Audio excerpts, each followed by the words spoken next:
তোর জন্য একটা চাকরি আছে।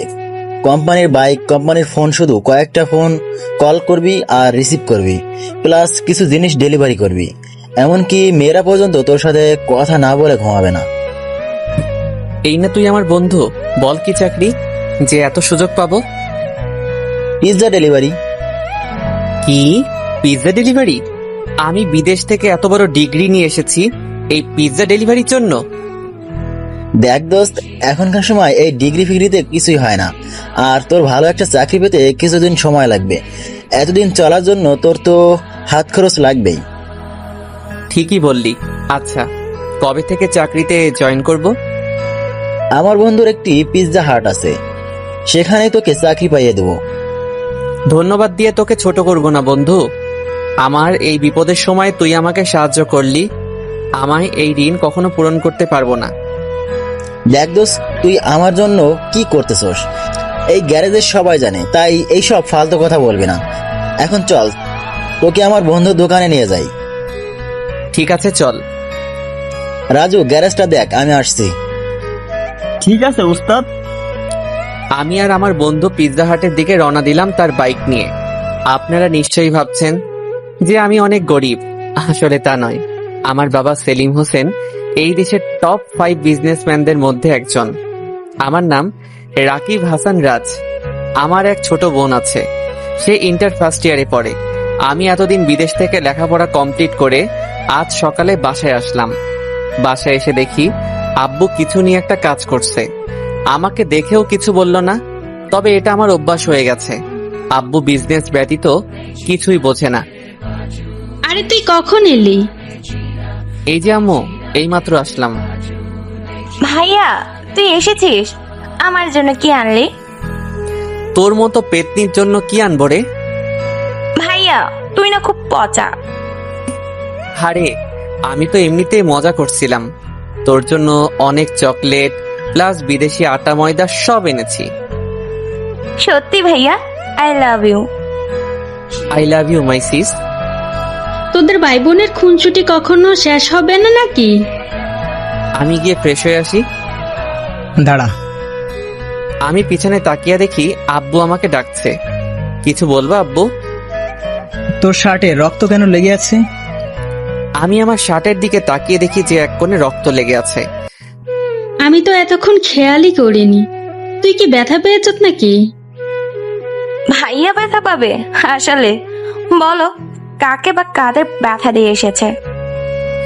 আসলে আমি যখন এয়ারপোর্টে থেকে বাসায় আসতেছিলাম তখন দেখলাম রাস্তায় কয়েকজন বখাটে মিলে একজন লোককে খুব মারছে আর তার ব্যাগ ছিনতাই করার চেষ্টা করছে। তোমরা তো জানো যে আমি আবার এইসব দেখতে পারি না, তাই আমি গাড়ি থেকে নেমে তাদের বাধা দেই। তারা পালিয়ে যাওয়ার পর সেই লোককে হাসপাতালে ভর্তি করে দিয়ে আসি। সেই ব্যক্তির রক্তই হয়তো শার্টে লেগে আছে। ঠিক আছে, যা এখন ফ্রেশ হয়ে নে, সবাই একসাথে দুপুরের খাবার খাবো। ঠিক আছে। এই বলেই আমি আমার রুমে গিয়ে ফ্রেশ হয়ে নিই। তারপর ফ্রেশ হয়ে ডাইনিং টেবিলে গেলাম। সেখানে গিয়ে দেখি সবাই আমার জন্য অপেক্ষা করছে। আমি আব্বুর বিপরীত পাশের চেয়ারে বসলাম। তুই বস, আমি খাবার নিয়ে আসছি। ঠিক আছে। তোর সাথে আমার কিছু কথা ছিল। জি আব্বু, বলো। তুই তো বিদেশ থেকে লেখাপড়া শেষ করে আসলি, এখন আমার ব্যবসার অবস্থা তোকেই ধরতে হবে। আব্বু, আমি এসবের জন্য এখনো প্রস্তুত না। তাহলে কখন প্রস্তুত হবে? আব্বু, আমি আসলে আমার নিজের যোগ্যতায় কিছু করতে চাচ্ছি। এত সহজ না নিজের যোগ্যতায় কিছু করা। আমার বাবা এই ব্যবসা গড়ে তুলেছিল, আমি সেটা তিলে তিলে গড়ে আজ এই পজিশনে এসেছি। আমি জানি আব্বু, কিন্তু আমি আগে নিজের যোগ্যতায় কিছু করতে চাচ্ছি। আমার পড়ালেখাকে কোনো কাজে ইনভেস্ট করতে ইচ্ছুক। ভালো, কিন্তু তুমি কি জানো নিজের যোগ্যতায় কিছু করতে হলে একেবারে শূন্য পজিশন থেকে শুরু করতে হবে? জানি। তাহলে তুই এখানে কেন? মানে? একেবারে জিরো পজিশন, মানে রাস্তা থেকে শুরু করতে হবে। আজকে থেকে তুই আর এই বাড়িতে থাকতে পারবি না। যখন তুই দেখবি মানুষ একা কতটা অসহায়, তখন তুই বুঝবি যে একা থেকে কখনো কিছু করা যায় না। তুমি এসব কি বলছো? আমার ছেলে রাস্তায় থাকবে মানে? তুমি বাবা ছেলের ব্যাপারে ঢুকবে না। যখন দেখবি নিজের খাবার ঘর পর্যন্ত টাকা নেই তখন আসবে আমার কাছে। ওকে আব্বু, আই চ্যালেঞ্জ ইউ। একদিন আমিও বড় কিছু হয়ে দেখাবো। এই বলে আমি নিজের রুমে গেলাম। সেখানে গিয়ে আমি আমার ব্যাগটা কাঁধে নিয়ে বেরিয়ে পড়লাম অজানা উদ্দেশ্যের দিকে। আম্মু আর আমার ছোট বোন আমাকে আটকানোর চেষ্টা করলেও কিছুই করতে পারিনি, কারণ তারা আব্বুকে ভয় পায়। আসলে আব্বুর রাগ উঠলে আব্বু কি করে বা বলে তা আব্বু নিজেও জানে না, কিন্তু পরে তা নিয়ে আফসোস করে। আমি আমার একমাত্র বন্ধু রাহুলের গ্যারেজে আসলাম। সেই আমার প্রকৃত বন্ধু। আমি বিদেশ যাওয়ার আগে আব্বুর কাছ থেকে টাকা নিয়ে রাহুলকে দেই ওর গ্যারেজ চালু করার জন্য। সে এসব মেকানিক কাজে এক্সপার্ট, কিন্তু গরিব বলে কিছুই করতে পারিনি, তাই আমি সাহায্য করেছিলাম। আমি রাহুলের গ্যারেজে গেলাম। কিরে দোস্ত, কি অবস্থা তোর? আমি ভালো আছি, কিন্তু তুই কবে দেশে এলি? এই তো আজকে। ভেবেছিলাম সবাইকে সারপ্রাইজ দিব, কিন্তু আমি নিজেই সারপ্রাইজ হয়ে গেলাম। কি হয়েছে তুই সব বল আমাকে। আমি তারপর রাহুলকে খুলে বললাম, দেখ দোস্ত, তোর যতদিন ইচ্ছা ততদিন আমার কাছে থাক। তোর দয়ায় এই গ্যারেজে অনেক জায়গা, আমরা সবাই এক পরিবারের মতো থাকি। এই জায়গায় গ্যারেজ, রুম, রান্নাঘর সব আছে। ভাই আমাকে একটা কাজ দে, যেরকম কাজ আছে তাই দে, যেখানে অনেক টাকা। আমিও আব্বুকে দেখাতে চাই যে আমি কিছু করতে পারি। তোর কাজ লাগবে মানে? তুই বরং আমাদের কাজ করে দে। দোস্ত, এত কথা বলিস না, আমি যা বলছি তা কর। দাঁড়া, আমি একটা ফোন করে আসি। রাহুল ফোন করে আসলো। একটা কাজ আছে তোর জন্য, যেটা তোর কমফোর্টেবল হবে মনে হয়। কি কাজ? তারপর তো সবই শুনলেন। আমি আজকে জয়েন করলাম, কিন্তু মনে হচ্ছে না এই কাজ আমার জন্য সুবিধার হবে। প্রথম দিন কাজ করলাম রাত 12টা পর্যন্ত। পরের দিন সকালে, কি রে, আজকে চাকরিতে গেলি না? দোস্ত আমি এই চাকরি করতে পারবো না। কেন? দেখ, কালকে একদিন চাকরি করে আমি বুঝে গেছি এই চাকরি আমার জন্য নয়। কারণ কালকে রাত 12টা পর্যন্ত আমি ডিউটি করি। সারাদিন কল রিসিভ করতে করতে আমার প্রথমে হাত ব্যথা শুরু হয়। তারপর আমি গুলশানের হাই সোসাইটি এলাকায় পিৎজা ডেলিভারি করতে যাই। সেখানে আমি তো প্রথমে বিল্ডিং খুঁজতে আমার 1 ঘন্টা লাগে। 20 মিনিটে আর কি ডেলিভারি দিব। তারপর বিল্ডিং খুঁজে পাওয়ার পর শুনি লিফট খারাপ, কিন্তু ডেলিভারি দিতে যেতে হবে টপ ফ্লোরে, মানে 15 তলা। দোস্ত আমি শেষ, আমি আর এই চাকরি করব না। তুই কিছু একটা কর। তুই যদি মেকানিক্যাল কাজ পারতি তাহলে আমার গ্যারেজেই কাজ করতি। আচ্ছা, তোর জন্য আরেকটা চাকরি আছে। কি চাকরি? তুই এবার কারো কাছে যাবি না, বরং সবাই তোর কাছে আসবে। এমনকি সব বড় লোকেরা এসে তোর সামনে দাঁড়াবে। তুই অনুমতি না দিলে কেউ ভেতরে যেতে পারবে না। কি চাকরি বল তাড়াতাড়ি। শপিং মলে সিকিউরিটি গার্ড। শেষমেশ এটাই করতে হলো। ঠিক আছে, আমি করব। তাহলে আমার সাথে চল। আমি রাহুলের সাথে গিয়ে নতুন চাকরিতে জয়েন করলাম। আসলে রাহুলের এই কয়েক বছরে অনেক চেনা জানা মানুষ হয়ে গেছে। পরের দিন চাকরিতে জয়েন করলাম। সারাদিন চাকরি করে পরের দিন সকালে আমি শুয়ে আছি, আর রাজু আমার পিঠ মালিশ করছে। কি রে, আজকে গেলি না চাকরিতে? আমি দাঁড়িয়ে রাহুলের দিকে গাড়ির ম্যাটেরিয়াল ছড়লাম। রাহুল তাড়াতাড়ি সরে গেল। তুই কি পাগল হলি নাকি? আমি তোর কোন কালে শত্রু রে দোস্ত? তুই কেন আমাকে এসব ফালতু জব খুঁজে দিস? কেন, আবার কি হলো? আরে গতকাল সারাদিন সবাইকে চেক করতে করতে আমার পিঠ আর কোমর শেষ। সবাইকে নিচু হয়ে হয়ে চেক করতে করতে আমার অবস্থা করুন। তাহলে তুই বল, তুই কি রকম কাজ করতে ইচ্ছুক? তোকে কিছু করতে হবে না, আমি আমার চাকরি নিজেই খুঁজে নিব। তাহলে তুই খোঁজ, আমি গেলাম। রাহুল কাজে চলে গেল। রাজু বলতো, এই শহরে কোনো চাকরি বা ব্যবসায় অনেক টাকা আয় করা যায়? স্যার এই আমাকে স্যার বলার দরকার নেই, আমাকে ভাই বলে ডাকবি। আচ্ছা ভাই, এই শহরে যদি আপনি বড়লোক হতে চান তাহলে আপনাকে ট্যাক্সি চালক হতে হবে। ট্যাক্সি চালক? Going to the near of a taxi. Taxi চালক? হ্যাঁ ভাই, এই শহরে সব থেকে বেশি ইনকাম করে ট্যাক্সি চালকেরা। ধরুন কেউ যদি ওয়েট করতে বলে তাহলে ওয়েটিং চার্জ, আবার ডে শিফট, নাইট শিফট ইত্যাদি এসব তো রয়েছেই। ও, তাহলে তো আমাকে এবারেই কাজ করতে হবে। তাহলে কিভাবে শুরু করবেন? দেখি রাহুল আগে আসুক, তারপর ওর সাথে কথা বলে দেখি। দুপুরের খাবারের সময় রাহুল আসলো। তোর সাথে কিছু কথা ছিল। কি চাকরি করবি ভেবেছিস? সেই ব্যাপারেই তোর সাথে কিছু কথা ছিল। কি বলবি বল। তো আমি আসলে ট্যাক্সি চালক হতে চাই। শুনলাম নাকি একজন ট্যাক্সি চালক অনেক টাকা ইনকাম করে। তুই ঠিকই শুনেছিস, কিন্তু একজন ট্যাক্সি চালক যেমন অনেক টাকা আয় করে, তেমনি অনেক টাকা ব্যয়ও করতে হয়। মানে? তোর কি ড্রাইভিং লাইসেন্স আছে? আছে, থাকবে না কেন? তুই কি ট্যাক্সি ভাড়া চালাবি নাকি নিজের ট্যাক্সি চালাবি? কোনটাই বেশি টাকা আয় করা যাবে? তুই যদি ভাড়ায় ট্যাক্সি চালাতে ইচ্ছুক তাহলে বেশি টাকা আয় হবে না, কারণ বেশিরভাগ টাকা ভাড়া দিতেই চলে যাবে।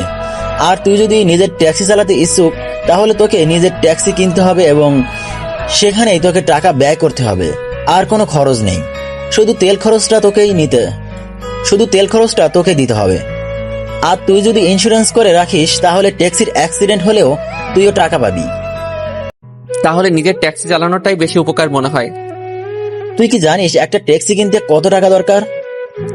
না রে, জানি না। একটা ট্যাক্সি কিনতে কত টাকা দরকার হবে? কমপক্ষে হলেও 3 থেকে 4 লক্ষ টাকা। এই সামান্য টাকা? দূর, এটা কোনো টাকা হলো নাকি? দোস্ত, তুই মনে হয় ভুলে গেছিস যে তোর বাপ তোকে বাড়ি থেকে বের করে দিয়েছে, আর তোকে নিজের দমে ট্যাক্সি কিনতে হবে। খাইছে রে বন্ধু, তুই বিশ্বাস কর আমি সত্যিই ভুলে গেছিলাম। এবার আমি কি করি? দোস্ত, তুই একটা কিছু কর, আমি তোর টাকা সময় মতো মিটিয়ে দিব। তুই যদি আমার কাছে আমার জীবনটাও চাইতি, না হলে আমি তাও দিয়ে দিতাম। তোর কারণে আমি একটা জীবিকা নির্বাহের সুযোগ পেয়েছি। কিন্তু দোস্ত, আমার কাছে এখন এত টাকা ক্যাশ নাই, আর যা আছে তাতে চলবে না। সমস্যা নেই, অ্যাকাউন্টে যা আছে তাতেই হয়ে যাবে। কিন্তু উস্তাদ, সেটা তো... চুপ কর। না রাজু, তুই চুপ করবি না। কি হয়েছে তুই বলতো আমাকে। ভাই, আসলে এই গ্যারেজের পিছনের দিকটা একেবারে ভেঙে গেছে, আর সেই দিকটা মেরামত করতে অনেক টাকা দরকার। তাই ওস্তাদ ভেবেছিল যে অ্যাকাউন্টে যা টাকা আছে তা দিয়ে মেরামত হয়ে যাবে। রাহুল, রাজু যা বলছে তা কি সত্যি? আরে ছাড় না, এই গ্যারেজ তোর দান। আমার সবকিছু দিয়ে দিলেও আমার কিছু যায় আসে না, আর আমি গ্যারেজটা মেরামত পরেও করতে পারবো। না দোস্ত, এটা হয় না। তুই তোর অ্যাকাউন্ট থেকে একটা টাকাও খরচ করবি না। তাহলে ট্যাক্সি কিনবি কোথা থেকে? দরকার হলে ব্যাংক থেকে লোন নিব। গুড আইডিয়া, কিন্তু লোন নিতে গেলে কিছু তো বন্ধক রাখতে হয়। সেটা দেখা যাবে। এখন তুই রেডি হয়ে নে, আমি আর তুই ব্যাংকে যাব। ঠিক আছে, চল। তারপর আমি আর রাহুল মিলে ব্যাংকে গেলাম। সেখানে গিয়ে ব্যাংকের ম্যানেজারের সাথে যোগাযোগ করলাম। দেখুন মিস্টার রাকিব, আপনার কোয়ালিফিকেশন অনেক হাই লেভেলের, কিন্তু আপনি যে অ্যামাউন্ট লোনের জন্য অ্যাপ্লাই করেছেন আর যে কাজে অ্যামাউন্টটা ব্যয় করবেন সেটা মানানসই না। মানে আপনার শিক্ষাগত যোগ্যতা অন্য লেভেলের, আর এই হিসাবে আপনি যদি ট্যাক্সির জন্য ব্যাংক থেকে লোনের জন্য অ্যাপ্লাই করেন তাহলে এই অ্যামাউন্ট আমরা দিতে পারবো না, কারণ একটা ট্যাক্সি থেকে এই অ্যামাউন্ট আমাদের ব্যাংকের হিসাবের খাতের সাথে মানানসই না। তাহলে আপনি আমাদের লোন দিবেন না? দেখুন, আপনারা যদি কোনো কিছু বন্ধক রাখতে চান আর সেটা যদি আপনাদের লোনের অ্যামাউন্টের সাথে সমান হয় তাহলে আপনার লোন পাস হবে, আর না হলে ইউ মে গো নাও। কিন্তু আমার কাছে তো এমন কিছুই নেই যা বন্ধক রেখে এত বড় অ্যামাউন্টের লোন নিব। তাহলে আপনারা অন্য জায়গায় চেষ্টা করতে পারেন, কিন্তু আমার মতে সবাই একই কথা বলবে, কারণ ব্যাংক পলিসি এমনই হয়। তারপর আমি আর রাহুল মিলে আরো 3টা ব্যাংকে গেলাম, কিন্তু সবাই একই কথা বলেছে। রাতও এসেছে, তাই আমরা 2জন গ্যারেজে চলে আসলাম। সকালে যখন আবার বের হব তখন... দেখ দোস্ত, আমরা অনেক ব্যাংকে ঘুরছি, কিন্তু কেউ আমাদের লোন পাস করবে না।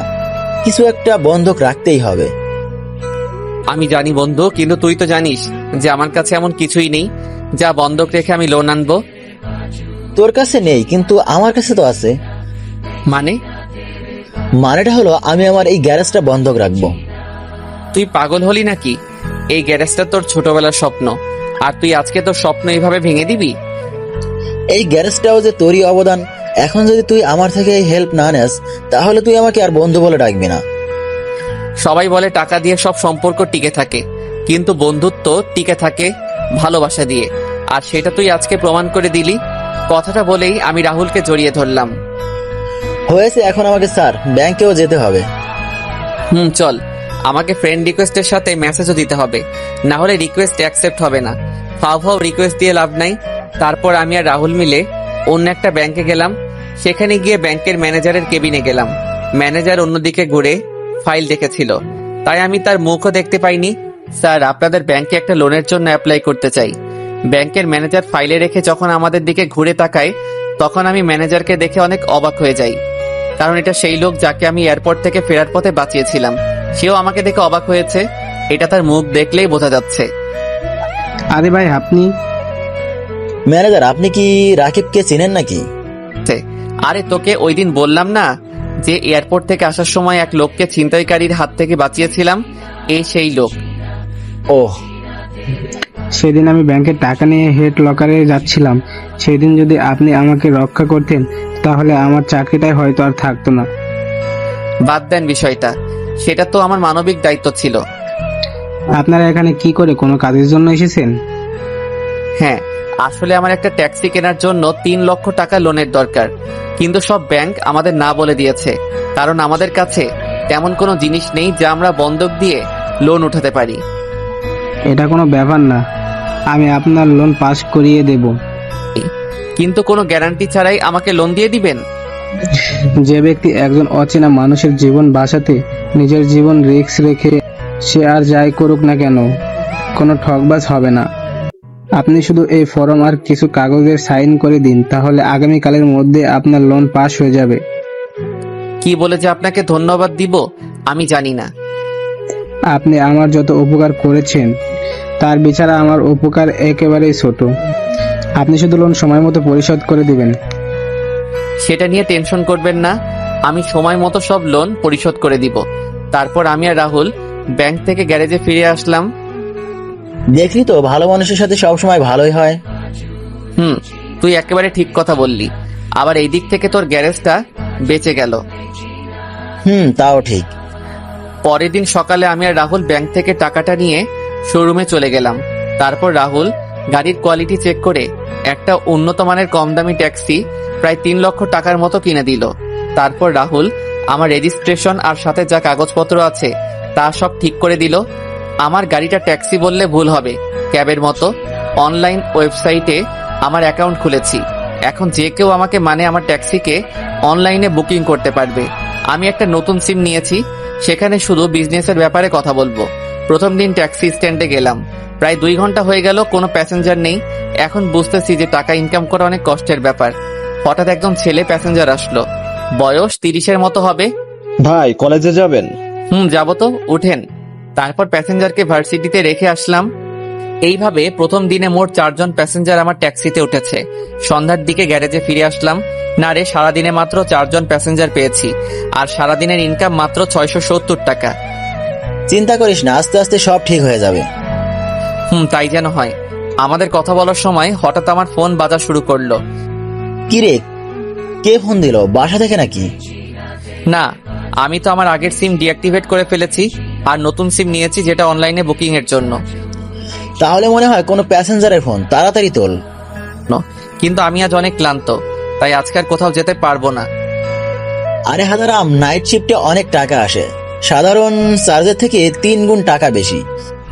তারপর আমি কলটা রিসিভ করলাম, আর ওই পাশ থেকে একটা মেয়ের কণ্ঠ শুনতে পেলাম।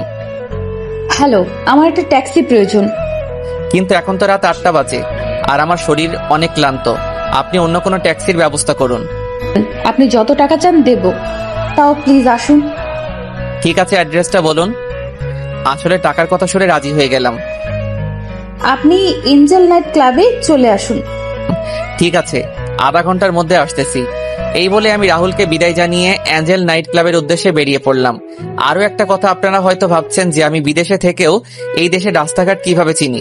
আসলে আমার ড্রাইভিং এক্সপেরিয়েন্স আছে, সাথে আমার ট্যাক্সিতে জিপিএস সিস্টেম লাগানো আছে, যার ফলে আমার রাস্তাঘাট চিনতে কোনো সমস্যা হয় না। আমি অ্যাঞ্জেল নাইট ক্লাবে পৌঁছাতে পৌঁছাতে রাত প্রায় 10টা বেজে গেল। আমি সেই মেয়েকে আবার ফোন দিলাম তিনি কোথায় আছে তা জানার জন্য। হ্যালো ম্যাম, আপনি কোথায়? আমি তো ক্লাবে পৌঁছে গেছি। হ্যাঁ, ক্লাবের দরজার কাছে আসুন। ঠিক আছে। ফোনটা রেখে আমি ক্লাবের দরজার কাছে গেলাম।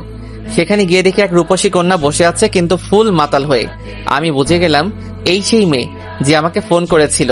ম্যাম, আমি সেই ট্যাক্সি চালক যাকে আপনি ফোন করেছিলেন, আসুন। আমি ট্যাক্সিতে কিভাবে যাব? দেখতেছো না আমার অবস্থা? আমাকে নিয়ে চলুন। ঠিক আছে, চলুন। তারপর আমি মেয়েটাকে ধরে ধরে আমার ট্যাক্সির কাছে নিয়ে গেলাম। তাকে আমার পাশে বসালাম। আমি ড্রাইভিং সিটে গিয়ে বসলাম। ম্যাম, এখন বলুন কোথায় যাবেন? যেখানে ইচ্ছে সেখানে নিয়ে যাও। ম্যাম, এত রাতে ফাইজলামি করবেন না, প্লিজ বলুন কোথায় যাবেন। পার্ক স্ট্রিটে নিয়ে চলুন। ঠিক আছে। তারপর মেয়েটাকে নিয়ে পার্ক স্ট্রিটে যাওয়ার জন্য গাড়ি চালানো শুরু করলাম। তোমার পাশে একটা হট মেয়ে বসে আছে আর তুমি সুযোগ নিচ্ছ না। ম্যাম, আপনি ফুল মাতাল হয়ে গেছেন। কি বলতেছেন আপনি নিজেই জানেন না? আমি তোমার মতো এত হ্যান্ডসাম স্টাইলিশ ট্যাক্সি চালক কখনো দেখিনি। Thanks ma'am. আসলে আমি আমার জামা কাপড় নিয়েই বাসা থেকে বের হয়েছিলাম, আর আমি সবসময় স্টাইলিশ থাকতে পছন্দ করি। কিছুক্ষণ পর ম্যাম, আমরা পার্ক স্ট্রিটে পৌঁছে গেছি। এখন কোন দিকে যাব? ম্যাম, কোথায় যাব? এবারও উত্তর না পাওয়ায় আমি ম্যামের দিকে তাকালাম। আমি মেয়েটার দিকে তাকিয়ে পুরো 440 ভোল্টের শক খেলাম, কারণ আমি তাকিয়ে দেখি সে ঘুমিয়ে পড়েছে। আমি ভয় পেয়ে গেলাম, কারণ আমি জানি কেউ যদি নেশা করে ঘুমায় তাহলে তার ঘুম ভাঙতে 10 ঘন্টার মতো সময় লাগবে। এখন আমি কি করি? দেখি মেয়েটার পার্সে কোনো ঠিকানা পাওয়া যায় কিনা। মেয়েটার পার্স থেকে একটা আইডি কার্ড পেলাম, যেখানে দেখলাম মেয়েটার নাম সোনালিকা, গল্পের নায়িকা, আর মেয়েটি কলেজে ইন্টার ফাইনাল ইয়ারে পড়ে। এখন আমি কি করি? মাথায় তো কিছুই ঢুকছে না। রাত 1টা বেজে গেছে। এত রাতে এভাবে একটা মেয়ের সাথে থাকলে আমার জন্য ভালো হবে না। আমি মেয়েটাকে নিচ থেকে উপর পর্যন্ত একবার দেখলাম। দেখেই বোঝা যাচ্ছে মেয়েটা বড় লোকের মেয়ে। মনে হচ্ছে কোনো পার্টি থেকে মাতাল হয়ে এসেছে। একেবারে শর্ট ড্রেস পরেছে, হাঁটুর উপর পর্যন্ত ড্রেস উঠেছে। যে কেউ এভাবে একটি মেয়েকে দেখলে নিজের উপর কন্ট্রোল হারিয়ে ফেলবে। না না, আমি কি ভাবছি? কিন্তু আমি তো এক ঘোরের মধ্যে চলে গেছি। আমি মেয়েটার দিকে এগোতে লাগলাম। মেয়েটার ঠোঁটের কাছে গিয়ে আবার ফিরে আসলাম। নিজেকে নিজে 2টা থাপ্পড় দিলাম এইসব উল্টাপাল্টা চিন্তা ভাবনার জন্য। আমি সোনালিকার পার্স থেকে ওর মোবাইলটা বের করলাম, যদি কারোর সাথে যোগাযোগ করতে পারি। কিন্তু না, এটাতেও কোনো কাজ হলো না। মোবাইলের ব্যাটারি 0%। এখন নিজের উপর রাগ হচ্ছে, কেন আমি এই জায়গায় আসলাম। কথায় আছে না, অতি লোভে তাঁতি নষ্ট। ঠিক সেই মুহূর্তে আমার কানে পুলিশের গাড়ির আওয়াজ শুনতে পেলাম। আমার মাথায় একটা আইডিয়া আসলো, সাথে সাথে আমার মুখে হাসি ফুটে উঠল। সকালবেলা সোনালিকার ঘুম ভাঙছে। সে তার উপর একটা জ্যাকেট দেখতে পেল। সে একটু নড়তেই বেঞ্চ থেকে পড়ে গেল। আউচ, কি ব্যথা! সোনালিকার কথা শুনে একটা লেডি কনস্টেবল আসলো। ঘুম ভাঙলো মহারানীর? আমি এখন কোথায়? কোথায় আবার? জেলে? জেলে মানে? আমি জেলে কি করছি? কিছু করনি মানে? এত ড্রিঙ্ক কি কেউ করে? আসলে আমি ড্রিঙ্ক করি না, কিন্তু গতকাল আমার ফ্রেন্ডের বার্থডে পার্টিতে বন্ধুরা মিলে জোর করে ড্রিঙ্ক করিয়ে দেয়। ভাগ্য ভালো ছিল যে তোমার ট্যাক্সি চালক সৎ আর নিষ্ঠাবান ছিল, তাই সে তোমাকে আমাদের কাছে রেখে যায় আর তার জ্যাকেট তোমার উপরে দিয়ে যায়। এরকম ড্রেস কি কেউ পরে? কাল যদি অন্য কেউ থাকতো আর তার নিয়ত যদি খারাপ থাকতো, তাহলে এতক্ষণ আমরা তোমাকে খুঁজতাম আর তোমার জামা কাপড়বিহীন দেহ রাস্তার মোড়ে পড়ে থাকতো। আসলে আমি এইসব ড্রেস পরি না, কিন্তু বার্থডে পার্টিতে সব বন্ধুরা জোর করায় এই ড্রেস পরেছি। ঠিক আছে, এই নাও তোমার মোবাইল আর পার্স। ধন্যবাদ। ধন্যবাদ তো তোমার সেই ট্যাক্সি চালককে দেওয়া উচিত, যে তোমাকে এখানে নিয়ে এসেছে। আমি তাকে কোথায় পাবো? তা আমি কি করে জানবো? ও, তারপর সোনালিকা তার মোবাইল আর পার্স আর আমার জ্যাকেট সাথে নিয়ে থানা থেকে বের হয়ে গেল। তারপর সেখান থেকে একটা ট্যাক্সি করে তার বাসায় চলে গেল। বাসায় যেতেই, সারা রাত কোথায় ছিলি? আমি কত টেনশনে ছিলাম জানিস? ও ড্যাড, এত হাইপার হওয়ার কিছুই নাই। গতকাল রাতে বন্ধুদের সাথে ক্লাবেই ছিলাম। মিথ্যা বলার জায়গা পাস না। আমি তোর সব বন্ধুকে ফোন করেছিলাম, কিন্তু তারা সবাই বলল তুই রাত 11টার দিকে ক্লাব থেকে বের হয়ে গিয়েছিস। Dad, sorry for telling lie. আচ্ছা, গতকাল হয়েছিলটা কি? তারপর সোনালিকা তার আব্বুকে গতকালের সব ঘটনা খুলে বলল। আমার এত আদরের মেয়ে সারা রাত জেলে কাটিয়েছে। Dad, why are you angry? গতকাল তো আমার ভাগ্য ভালো ছিল বলেই এত সৎ একজন ড্রাইভার পেয়েছি যে আমাকে নিরাপদে থানায় রেখে এসেছে। তাও ঠিক, গতকাল যদি আমার গাড়িটা নিয়ে যেতি তাহলে এই সমস্যা আর হতো না। Dad, I am sorry. ঠিক আছে, এখন গিয়ে ফ্রেশ হয়ে নাও। Okay dad. সোনালিকার ব্যাপারে তো আপনাদের কিছু বলাই হয়নি। সে হলো এই দেশের অন্যতম বিজনেসম্যান রফিক সাহেবের মেয়ে। তার মা ছোটবেলায় মারা গিয়েছিল। আমার বাবার থেকে রফিক সাহেবেরা অনেক নিম্ন স্তরের বড়লোক। সোনালিকার বাবার ভালোবাসায় আর টাকায় মোটামুটি অহংকার হলেও মনটা ভালো। তার যখন রাগ উঠে যায় তখন সে অহংকারী আর বদ মেজাজি হয়ে যায়। সোনালিকা তার রুমে গিয়ে ফ্রেশ হয়ে নিল আর আমার জ্যাকেটটা সুন্দর করে দেখতে লাগলো আর ভাবতে লাগলো যে করি হোক আমাকে খুঁজে বের করবে আর ধন্যবাদ দিবে। আমার যতটুকু মনে আছে ট্যাক্সি চালক খুব স্টাইলিশ এবং হ্যান্ডসাম ছিল। তাকে খুঁজে তার জ্যাকেটটা ফিরিয়ে দিতে হবে, সাথে ধন্যবাদ দিতে হবে, তার ভাড়াটাও দিতে হবে। কিন্তু সে আমার যত বড় হেল্প করেছে তার সামনে আমার সব সম্পত্তি দিলেও তার হিসাব মিটবে না। এইদিকে আমি আমার ট্যাক্সিতে করে প্যাসেঞ্জারদের তাদের গন্তব্যে পৌঁছে দিচ্ছি। আমি আজকে সন্ধ্যার মধ্যেই গ্যারেজে ফিরে গেলাম। কি রে, আজকে এত তাড়াতাড়ি ফিরে এলি যে? আজকে ভালো লাগছে না তাই তাড়াতাড়ি চলে আসলাম। ভাইয়ের শরীর কি খারাপ নাকি? না রে, এমনি চলে আসলাম। আসলে গতকাল দেরি করে এসেছিলাম তাই আজকে তাড়াতাড়ি চলে আসলাম। হ্যাঁ, এই কথাটাই তোকে জিজ্ঞেস করব বলে আর করা হয়নি। তুই কাল রাত 2টার দিকে কোথা থেকে এলি, আবার খালি হাতে? তারপর আমি রাহুলকে গতকালকের ব্যাপারে সব খুলে বললাম। তোর লাভই তো হলো না, বরং আরো ক্ষতি হয়ে গেল। তোর এত দামি আর শখের জ্যাকেটটা একটা অচেনা মেয়েকে দিয়ে দিলি। তাহলে কি করতাম? যে শর্ট ড্রেস পরেছিল তাতে তাকে পুলিশ স্টেশনে রেখে আসতেও আমার কেমন যেন অস্বস্তি লাগছিল। তারপর যে ঠান্ডা পড়েছে তাই তার উপরে আমার জ্যাকেটটা দিয়ে এসেছিলাম। তারপর কি কোনো খোঁজ খবর নিয়েছিলি? থানায় গিয়েছিলাম কিন্তু মেয়েটা ছিল না। তাহলে মেয়েরা তোমাকে ধন্যবাদ না দিয়ে চলে গেল? কত বড় অকৃতজ্ঞ মেয়ে ভেবে দেখো। না রে রাজু, মেয়েটা আমার ব্যাপারে খোঁজ নিয়েছিল কিন্তু কোনো খোঁজ পাইনি। ঠিক আছে, এখন গিয়ে ফ্রেশ হয়ে শুয়ে পড়, রাতে ডিনারের সময় ডাকবো তোকে। ঠিক আছে। তারপর আমি ফ্রেশ হয়ে শুয়ে পড়লাম। রাতে রাজু এসে ডেকে যায় ডিনারের জন্য। আমি ডিনার করে ঘুমিয়ে পড়ি। পরের দিন আমি আবার সময় মতো ট্যাক্সি স্ট্যান্ডে চলে যাই।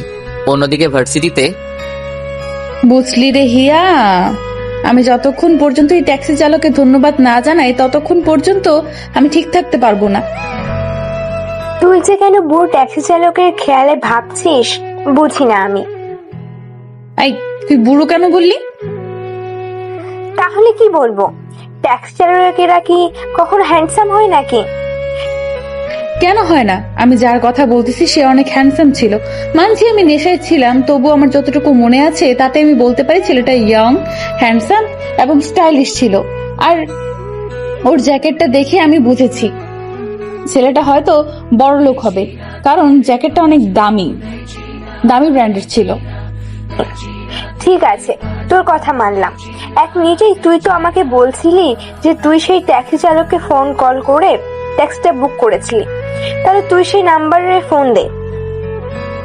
এই আইডিয়া আমার মাথায় আগে কেন আসলো না? তুই সত্যি রে একটা জিনিয়াস। তারপর সোনালিকা আমাকে ফোন দিল। আমি ড্রাইভিং এ ছিলাম তাই গাড়িটা সাইডে পার্কিং করে কলটা রিসিভ করলাম। হ্যালো, কে বলছেন? হ্যাঁ, আমি সোনালিকা বলছি। কে সোনালিকা? বলার পর আমার মনে পড়লো সেই মেয়েটার কথা। আমি হলাম সেই মেয়ে যাকে আপনি আমাকে মাতাল অবস্থায় লেডি কনস্টেবলের কাছে সেফলি রেখে এসেছিলেন। ও হ্যাঁ, মনে পড়েছে। তা বলুন, কি খবর আপনার? আসলে আই এম সরি, সেদিন আপনি আমার জন্য আপত্তিকর পরিস্থিতিতে পড়েছিলেন। না না, ড্রিঙ্কস করলে এরকম হয়। তারপরও আমার নিজের উপর গিল্টি ফিল হচ্ছে। আমি আপনার সাথে দেখা করতে চাই। কেন? আমার সাথে দেখা কেন করবেন? আসলে আপনাকে ধন্যবাদ দেওয়ার ছিল, আর আপনার জ্যাকেটটাও আমার কাছে আছে। ঠিক আছে, কোথায় দেখা করবেন বলেন। আপনি বলেন কোথায় আসবো? আপনি এই ট্যাক্সি স্ট্যান্ডে চলে আসুন এখন। ঠিক আছে, কিন্তু আমি আপনাকে চিনবো কিভাবে? আমার তো আপনার চেহারা ঠিক মনে নেই। সমস্যা নেই, আমার আপনার চেহারা ঠিকই মনে আছে। ঠিক আছে, আমি আসতেছি। ওকে। কল রেখে আমি স্ট্যান্ডের দিকে রওনা দিলাম। এমন সময় রাস্তায় দুইজন দম্পতিকে দেখতে পেলাম। মনে হলো মেয়েটা প্রেগনেন্ট। তারা হাত দিয়ে আমার ট্যাক্সিকে থামার জন্য বলছে। আমি ট্যাক্সি তাদের সামনে থামালাম। প্লিজ আমাদের সিটি হাসপাতালে নিয়ে চলুন, আমার বউ প্রেগনেন্ট, অনেক সিরিয়াস কন্ডিশন। ঠিক আছে, চলুন। আসলে আজকে না বললে মানবতার হার হতো। তারপর তাদেরকে হাসপাতালে নিয়ে যেতে যেতে অনেকটা দেরি হয়ে যাচ্ছে। আর এইদিকে সোনালিকা আর হিয়া দাঁড়িয়ে আছে। তারা আমার ব্যাপারে খোঁজ নিচ্ছে, কিন্তু কেউ আমার ব্যাপারে বলতে পারছে না, কারণ আমি নতুন, আমার সম্পর্কে কেউ জানে না। সোনালিকা আমাকে ফোন দিচ্ছে বারবার, কিন্তু আমার এখন হাসপাতালে যাওয়া অনেক জরুরি। কি রে, আর আসবে না মনে হয়? তোর ট্যাক্সি চালক চলে যায়। না রে, আর একটু অপেক্ষা করি, তারপর যাব। হয়তো কোনো সমস্যায় পড়েছে, তাই আসতে দেরি হচ্ছে।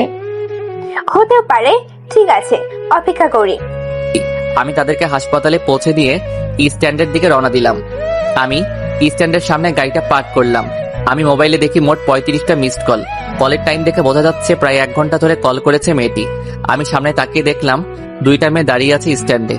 আমি দেখে চিনতে পেলাম সোনালিকাকে। আমি তাদের সামনে যাওয়ার জন্য রওনা দিলাম। মনে হয় না সে আসবে।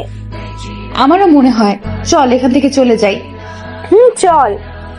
সোনালিকা চলে যাওয়ার জন্য হাঁটা শুরু করলো। আমি তাদের কাছে যাওয়ার জন্য তাড়াতাড়ি হাঁটা শুরু করলাম। তারা আমার দিকে আসছে। আমি যেই না তাদের সামনে চলে আসলাম, অমনি আমি একটা ইটে হোঁচটকে সোনালিকার উপরে পড়ে গেলাম। আমি সোনালিকার উপর থেকে উঠে ওকে হাত ধরে উঠালাম ওঠার জন্য, কিন্তু সে আমার হাত ছড়িয়ে নিজে উঠে নিল। সোনালিকা দাঁড়িয়ে আমার গালে ঠাস করে থাপ্পড় দিল। আমি শুধু মাথা নিচু করে আছি, কারণ আমার মাথা এখন গরম হয়ে গেছে। আর আমার মাথা গরম হলে আমি কি করব তা আমি নিজেও জানি না, তাই নিজেকে শান্ত করার চেষ্টা করছি। তোর চোখ নেই নাকি বাড়িতে রেখে এসেছিস? আরে এদের কেয়ারটেকার সম্পর্কে আমরা জানা আছে, সুন্দরী মেয়ে দেখলেই গায়ে পড়তে চায়। তুই ঠিক বলেছিস ইয়া, এখন আমার মাথা গরম হয়ে রয়েছে, তাই এখান থেকে চল, না হলে আমি কি করব আমি নিজেই জানি না। তারপর ওরা 2জন চলে গেল, আর আমি হাবলার মতো ওদের যাওয়ার দিকে তাকিয়ে রইলাম। মেয়েটা বলল কি, যেখানে আমার মাথা গরম হওয়ার কথা সেখানে এর বলে মাথা গরম হয়ে গেছে।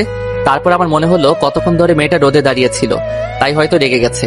আর আমরা মানুষরা যাদের উপর রাগ করি, সেই রাগ তাদের উপর না দেখিয়ে অন্যের দিকে নিজেদের রাগ দেখাই। আমি আর এক মুহূর্ত সেখানে না দাঁড়িয়ে সেখান থেকে চলে গেলাম গ্যারেজে। অন্যদিকে হিয়া, আমার মনে হয় আমি সেই লোকটার সাথে খারাপ ব্যবহার করেছি। তুই ঠিকই করেছিস। তাহলে এখন কি করবি? সেই লোকটা তো আর পাবো না। সেই ট্যাক্সি চালককেই একবার ফোন করে জিজ্ঞেস করি যে আজকে কেন আসলো না। গ্যারেজে শুয়ে শুয়ে ভাবছি যে আজ হলোটা কি। মেয়েটা প্রথমে আমাকে ডাকলো, তারপর নিজেই আবার অপমান করলো। এমন সময় আমার ফোন বাজা শুরু করলো। আমি ফোনটা চেক করে দেখি সোনালিকা ফোন দিচ্ছে। আমি ফোন না ধরে রেখে দেই। সোনালিকা অবিরাম ফোন দিচ্ছেই। আমি বিরক্ত হয়ে ফোন ধরলাম। হ্যালো, কি জন্য ফোন দিতেছেন? আপনি এত রেগে আছেন কেন? রেগে থাকার কথা তো আমার, কারণ আজকে আপনি আমার কথা রাখেননি। আপনি আজ কেন আসলেন না? আমি তো এসেছিলাম, কিন্তু কোনো কিন্তু নয়, কালকে আপনি ক্যাফেটেরিয়ায় আসবেন। কেন আসবো? আবার থাপ্পড় খাওয়ার জন্য? আপনার কথা ঠিক মানে বুঝলাম না। আপনি কখন থাপ্পড় খেলেন? আজকে আপনি ট্যাক্সি স্ট্যান্ডে যাকে থাপ্পড় দিয়েছিলেন সেই লোকটি আমি ছিলাম। কি, আপনি ছিলেন? সত্যি বলতে আমি জানতাম না। আসলে আপনি না আসায় আমার মাথায় রাগ উঠে যায়, আর সেই সময় আপনি আমার উপরে পড়ে যান, তাই রাগের মাত্রা আরো বেড়ে যায়। বুঝেছি, আর বলতে হবে না। I am extremely sorry. Please কালকে আমার সাথে দেখা করবেন। ঠিক আছে, আমি কাল যাব বলে আমি ফোনটা কেটে দিলাম। আমি ফোন রেখে দেখে আমার সামনে রাহুল দাঁড়িয়ে আছে। কি রে, কিছু বলবি? তুই এখন কার সাথে কথা বললি? কার সাথে আবার? প্যাসেঞ্জারের সাথে? না না, তুই আমাকে মিথ্যা বলতেছিস। আমি শুনেছি কাল কোথাও একটা যাবি, অপর পাশের ব্যক্তির সাথে। ক্যাফেটেরিয়াতে যাব সোনালিকার সাথে দেখা করতে। এই সোনালিকাটা আবার কে? আরে সেদিন বললাম না, ওই মেয়েটার ব্যাপারে, যাকে আমি পুলিশ স্টেশনে রেখে এসেছিলাম। বুঝলাম, কিন্তু সেই মেয়েটার সাথে তোর আবার কিসের কথা? তারপর আমি রাহুলকে আজকে সারাদিনে যা হয়েছে সব বললাম। এই মেয়েটা তোর পিছে কেন পড়েছে? জানি না রে। আমার মনে হয় তোর প্রেমে পড়ে গেছে। আরে সে তো এখনো আমার চেহারাও দেখেনি। তাহলে তুই প্রেম কর মেয়েটার সাথে। এ হয় না রে দোস্ত। কেন হয় না? মেয়েটা কি সুন্দর না? সুন্দর না মানে? একেবারে পরীর মতো সুন্দর। তাহলে তোর প্রবলেমটা কোথায়? আমার লক্ষ্য হলো এখন বড় লোক হওয়া, আর আব্বুকে প্রমাণ করে দেওয়া যে আমিও কিছু হতে পারি। তা তো আমি জানি ভাই, কিন্তু আর কতদিন সিঙ্গেল থাকবি? আমার নিয়ে তোকে ভাবতে হবে না, তুই বল তোর কি খবর? আমার আর কি, আমার আগামী মাসে বিয়ের কথা হবে। তোর বিয়ে হবে আর আমি জানি না? আরে আমি একটা রিলেশনে আছি, আর আব্বু আম্মুকে গ্রাম থেকে তাদের কাছে সামনের মাসে পাঠাবো আমার বিয়ের কথা বলতে। আর তুই তো আমার বিয়ের সব দায়িত্ব নিবি। তুই না থাকলে কি আমার বিয়ে হবে? এখন আমাকে পাম দিচ্ছিস, পরে তো বউ পেয়ে বন্ধুকে ভুলে যাবি। আরে একদম না, তুই হলে আমার জিগারের দোস্ত, তোকে কি করে ভুলতে পারি? তুই থাক, আমার ফোন এসেছে। যা। তারপর ট্যাক্সি নিয়ে আবার বের হলাম। আজকে নাইট শিফট করে মোটা অঙ্কের টাকা হাতে এসেছে। এভাবে যদি কয়েক মাস ভালো করে ইনকাম করতে পারি তাহলে আমার আর অন্য চাকরি করতে হবে না, এই ব্যবসায় সেটেলড হয়ে যাব। পরের দিন সকালে ট্যাক্সি নিয়ে বের হলাম আর বিকালে সোনালিকার বলা ক্যাফেটেরিয়াতে চলে গেলাম। সেখানে গিয়ে সোনালিকাকে ফোন দিলাম। Hello ma'am. হ্যাঁ বলুন, আপনি এখন কোথায়? ক্যাফেটেরিয়ার বাইরেই আছি। আমরা ভেতরে আছি, আপনি চলে আসুন। Okay ma'am. তারপর আমি ক্যাফেটেরিয়ার ভিতরে ঢুকলাম। আশেপাশে তাকিয়ে দেখলাম সোনালিকা ম্যাম আর তার পাশে তার বান্ধবী বসে আছে ক্যাফেটেরিয়ার এক কোণের টেবিলে। সেই দিনের থেকে আজকে বেশি সুন্দর লাগছে ম্যামকে, কিন্তু আমাকে এসব বিষয় দেখলে চলবে না। আমি তাদের কাছে গেলাম। হ্যালো ম্যাম, আমি সেই দিনের ট্যাক্সি চালক। সোনালিকা আর হিয়া আমাকে নিচ থেকে উপর পর্যন্ত চেক আউট করলো, তারপর কথা বলা শুরু করলো। ও আপনি বসেন। Thanks ma'am. এইসব ম্যাম ট্যাম আমার পছন্দ না। আমার নাম সোনালিকা আর এ হলো আমার বান্ধবী হিয়া। আমি রাকিব, একজন সাধারণ ট্যাক্সি চালক। দেখে তো মনে হয় না। মানে? হিয়া বলতে চাচ্ছে যে আপনাকে থুকু, মানে আপনি আমাদের থেকে 3-4 বছরের বড়, তাও আমি কি তোমাকে তুমি বলতে পারি? আমি কিছুক্ষণ চুপ থেকে তারপর বললাম, হ্যাঁ কেন নয়। আর আমি কি বলবো? তুই ভাই বলে ডাকিস। এই কথাটা বলার পর হিয়া সোনালিকার দিকে অ্যাংরি লুকে তাকালো আর হিয়া মুচকে মুচকে হাসছে। আপনাদের যা ইচ্ছা বলে ডাকতে পারেন। আসলে হিয়া বলতে চাইছিল যে তোমাকে দেখে এত স্টাইলিশ লাগে যে কোনো ট্যাক্সি চালককে লাগে না। আপনি কি আমাকে এই কথা বলার জন্য ডেকেছেন? আমার কিন্তু অনেক কাজ আছে। আরে না না, আমি তো তোমাকে সেদিনের জন্য ধন্যবাদ জানাতে রেখেছি। সেদিন তুমি না থাকলে যে আমার কি হতো। আরে না না, সেটা আমার একজন মানুষ হিসেবে কর্তব্য ছিল। আর হ্যাঁ, এটা নাও। তারপর সোনালিকা আমাকে আমার জ্যাকেটটা ফেরত দিল। Thanks for it. বাবা, তুমি তো অনেক ভালো ইংরেজি বলতে পারো, তা কতটুকু লেখাপড়া করেছো? এতে সত্যি কথা বলা যাবে না। এটা কি হলো বলো? হিয়া তো কিছু একটা জিজ্ঞেস করেছে। আমি আর পড়ালেখা, আমি তো এক ফরেনার স্যারের থেকে 1 মাস ইংরেজি শিখেছি।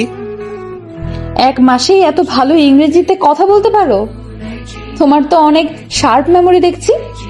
জি ম্যাম। আবার ম্যাম? আমাকে সোনালিকা বলে ডাকবে। আর বলো কি খাবে। আপনারাই অর্ডার দেন। তুই অর্ডার দে। রাকিব ভাই কি এইসব খাবারের নাম জানে? এই মেয়েটা দেখি বেশি বেশি কথা বলে। হা, তুই থাম না। রাকিব, তুমি অর্ডার করো। ঠিক আছে ম্যাম। থুকু সোনালিকা। তারপর আমি 3 জনের জন্য 3টা ব্ল্যাক কফি আর স্যান্ডউইচ অর্ডার করলাম। খেতে খেতে আমরা কথা বলছিলাম, আসলে একে অপরের সম্পর্কে কথা বলছিলাম। এমন সময় ক্যাফেটেরিয়াতে আমার আব্বু তার বিজনেস ক্লায়েন্টের সাথে এসেছে।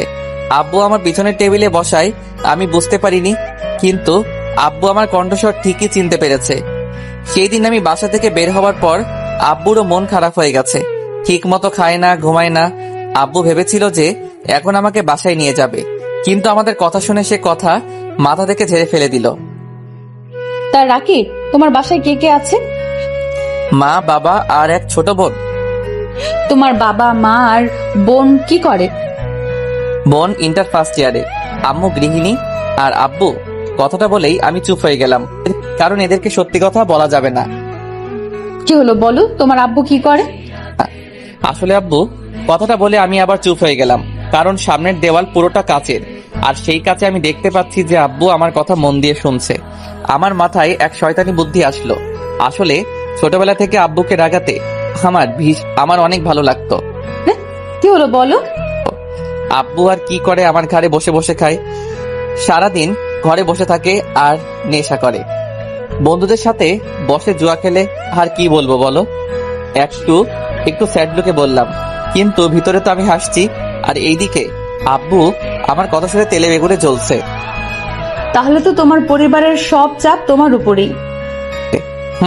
আমার কথা রাখো, তোমার ভবিষ্যৎ পরিকল্পনা বলো। আমি লন্ডন ক্যামব্রিজ ইউনিভার্সিটি থেকে চান্স পেয়েছি। একটা এক্সাম দিয়েছি, সেই ভার্সিটিতে চান্স পাওয়ার জন্য আগামী সপ্তাহে রেজাল্ট দিবে, দেখি কি হয়। You know what, one of the best varsity this is. আরে রাকিব ভাই, কিভাবে জানবে? জীবনে এই ভার্সিটির নাম শুনেছে নাকি? সন্দেহ। যে ভার্সিটি থেকে গ্রাজুয়েশন করে দেশে ফিরলাম, সেই ভার্সিটির নাম বলে আমি শুনবো না? কি হলো, কি বলছো বিড়বিড় করে? না কিছু না, আসলে আমাকে যেতে হবে, আমার কাজ আছে। আমাদেরও যেতে হবে, অনেক দেরি হয়ে গেছে। তারপর কাউন্টারে গিয়ে বিল দেওয়ার সময় সোনালিকা বিল দিয়ে দিল আমার আগে। এটা কি হলো? কি হলো আবার? না মানে তুমি বিলটা দিলে কেন? আরে সমস্যা নেই, মনে করো সেদিনের ভাড়াটা দিয়ে দিলাম। চালাক আছো। সোনালিকা হেসে দিল। এই মেয়ের হাসি দেখে আমি ক্রাশ খেলাম। এই হাসিটা আমাকে যেন পাগল করে দিচ্ছে। কিভাবে একটা মেয়ে এত সুন্দর করে হাসে? আমি কয়েকজন প্যাসেঞ্জারকে নামিয়ে রাতের দিকে গ্যারেজে চলে গেলাম। আর এইদিকে আব্বু বাসায় গিয়ে, তোমার ছেলে কি কোনোদিনও মানুষ হবে না? কেন, রাকিব আবার কি করেছে? এমনিতেই ছেলেটাকে বাসা থেকে বের করে দিয়েছো। কেমন আছে, কোথায় থাকে, কি করে কিছুই জানি না। কি আর করে মেয়ে পটাচ্ছে? মানে আব্বু, তুমি কি ভাইয়াকে দেখেছো? বলো না আব্বু, বলো না। তারপর আব্বু আজকে সব কথা আম্মু আর রিয়াকে বলল। আম্মু আর রিয়া তো হেসে গড়াগড়ি খাচ্ছে এমন ভাব। এতে হাসার কি আছে বুঝলাম না। আব্বু, ভাইয়া তোমাকে এইবারও বোকা বানিয়ে দিল। মানে? মানেটা হলো রাকিব হয়তো কোনোভাবে তোমাকে দেখে ফেলেছিল, তাই এই কথাটা বলেছে তোমাকে রাগানোর জন্য। তুমি তো জানো রাকিব তোমাকে রাগাতে কত ভালোবাসে। যা, এইবারও বোকা হয়ে গেলাম। ভেবেছিলাম ছেলেটা হয়তো কষ্টে আছে, কিন্তু না, ছেলে তো দিব্যি গার্লফ্রেন্ডের সাথে ক্যাফেটারিয়াতে বসে আড্ডা দিচ্ছে। তাতে তোমার কি? দেখবে আমার ছেলে একদিন প্রমাণ করে দিবে যে সেও কিছু করতে পারে। রাতে আমি শুয়ে শুয়ে সোনালিকার কথা ভাবছি। না চাইতেও তার ওই মায়াবী মুখ আর তার ভুবন ভোলানো হাসি মাখা মুখ আমার চোখের সামনে ভেসে উঠছে। আমি শুধু এটা ভাবছি যে একটা মেয়ের হাসি কিভাবে এত সুন্দর হতে পারে। আমি যেন এক ঘরের মধ্যে আছি। এমন সময় রাহুল আর রাজু আসলো আমার সাথে কিছু কথা বলতে। কি রে, শুয়ে শুয়ে কি ভাবতেছিস? ভাবছি একটা মেয়ের হাসি এত সুন্দর কিভাবে হয়। কি বললি? ওস্তাদ, আমার মনে হয় রাকিব ভাই প্রেমে পড়েছে। ঘরের মধ্যে কথাটা বললাম। না না, কিছু না। রাজু তো ভুল কিছুই বলেনি। তোর কথাবার্তায় বোঝা যাচ্ছে তুই প্রেমে পড়েছিস। ঘটনা কি খুলে বলতো? না না, কিছু না। কি বলছিস এসব আবল তাবল? তারপর আমি রাহুলকে আজকের ব্যাপারে খুলে বললাম। আজকে সোনালিকার সাথে আমার কি কথা হয়েছে, তারপর আব্বুর নামে কি কি বলেছি। আমার মনে হয় তুই মেয়েটার হাসির উপর প্রেমে পড়েছিস। স্যার, এইসব বিষয় আমি এখন এসব বিষয় নিয়ে ভাবতে চাই না। তোরা জানিস যে আমার লক্ষ্য এখন বড় লোক হওয়া। ভাই চিন্তা করেন না, আমরা আছি তো। আর আপনি অবশ্যই আপনার বাপের থেকেও বড় লোক হইবেন। তাই যেন হয় রাজু। অন্যদিকে সোনালিকা শুয়ে শুয়ে আমার কথা ভাবছে। ছেলেটা কত সুন্দর আর কত ভদ্রভাবে কথা বলে, কিন্তু জীবনে অনেক দুঃখ। এইভাবে এক সপ্তাহ চলে গেল। একদিন সকালে আমি একজন প্যাসেঞ্জারকে নিয়ে একটি ভার্সিটিতে নিয়ে আসলাম। আমি আমার ভাড়া নিয়ে যে ট্যাক্সি নিয়ে চলে যাব, ঠিক তখনই দেখলাম সোনালিকা আর ওর বান্ধবীরা ভার্সিটির গেটের সামনে দাঁড়িয়ে আছে। আর সোনালিকাকে দেখে মনে হচ্ছে অনেক দুঃখী, আর মনে হচ্ছে অনেক কান্না করেছে। আমি কি যাব একবার সোনালিকার কাছে? কিন্তু আমি গেলে যদি সে অপমানিত বোধ করে, কারণ সেখানে সবাই দামি ব্র্যান্ডের জামা কাপড় পরে আছে, আর আজকে আমি লোকাল ড্রেসেই স্টাইলিশ লুকে এসেছি। আসলে আমার সব ব্র্যান্ডের জামা কাপড় আমি রেখে দিয়েছি, কারণ আমার ব্র্যান্ডের জামা কাপড় দেখে আমাকে কেউ ট্যাক্সি চালক মনে করে না, আর লোকাল ব্র্যান্ডের জামা কাপড়কেই আমি স্টাইলিশ করে দিয়েছি। আমি লন্ডন থাকতে ফ্যাশন হাউসে 2 মাসের কোর্স করেছি। আসলে আব্বু জানে না যে আমি লন্ডনে থাকতে অনেক ধরনের বিজনেসের কোর্স করেছি। আমি ট্যাক্সি থেকে নেমে সোনালিকার কাছে গেলাম। সোনালিকা, তোমার কি কিছু হয়েছে? আমার কথা শুনে সোনালিকা আর ওর বান্ধবীরা আমার দিকে তাকালো। সোনালিকা, তুই কি এই খ্যাতকে চিনিস নাকি? কে, তুই চুপ থাক। রাকিব ভাই আসলে সেই দিন সোনালিকা বলেছিল না যে সে লন্ডনের ক্যামব্রিজ ইউনিভার্সিটিতে চান্স পাওয়ার জন্য এক্সাম দিয়েছে। আজ রেজাল্ট দিয়েছে, কিন্তু সোনালিকা চান্স পায়নি। এটা তো সত্যি অনেক দুঃখের ব্যাপার। শুধু তাই নয়, আর না, কিছু হয়নি রাকিব। কিয়াকে বলতে দাও সোনালিকা। আজকে ভার্সিটিতে অ্যাডমিশন নিতে এসেছিলাম, কিন্তু ভার্সিটির কিছু সিনিয়র সোনালিকার সাথে খারাপ ব্যবহার করেছে, খারাপ খারাপ কথা বলেছে, শরীরে বিভিন্ন জায়গায় টাচ করতে চেয়েছে। আমি তাকে রেখে সোনালিকা কান্না করছে। সিনিয়রেরা কি এখনো ভিতরে আছে? সোনালিকা, আসো আমার সাথে। কিন্তু কোথায়? সোনালিকা, কোন ছেলেগুলো? রাকিব, ছেড়ে দাও, ওরা অনেকজন আছে। তুমি শুধু বলো কোন ছেলেগুলো তোমাকে বিরক্ত করেছে। ভাইয়া সোনালীকে বলবে না, আমি বলছি। এই যে শুনছেন ভাই সাহেব, আরে রকি, মেয়েটা মনে হয় আমাদের কাছে মজা নেওয়ার জন্য এসেছে। গতবার মনে হয় আমাদের টাচ অনেক ভালো লেগেছে। রকি যে সোনালিকার পেটে টাচ করবে সেই সময় আমি রকির হাত ধরে মচকে দিলাম। রকি ব্যথায় চিৎকার দিয়ে উঠল। তারপর আমি রকির মুখে একটা ঘুষি দিলাম আর তার নাক থেকে অবিরাম রক্ত পড়তে লাগলো। তারপর বাকি 6 জন আমাকে ঘিরে ফেললো। আমি একে একে সবাইকে মারতে লাগলাম। একজনের 2 পায়ের মাঝখানে একটা কিক করলাম আর সে মরণ চিৎকার দিয়ে উঠলো। আরেকজনের পেটে ঘুষি দেওয়ার সাথে সাথে তার মুখ থেকে রক্ত বের হলো। আরো বাকি 5 জনকে একইভাবে মাটিতে শুইয়ে দিলাম। সবাই আমাদের মারামারি দেখে আমাদেরকে ঘিরে ফেলেছে। সোনালিকা আর ওর বান্ধবীরা আমার ফাইট দেখে চমকে গেছে, কারণ আমি একেবারে প্রফেশনাল ভাবে ওদেরকে হারিয়েছি।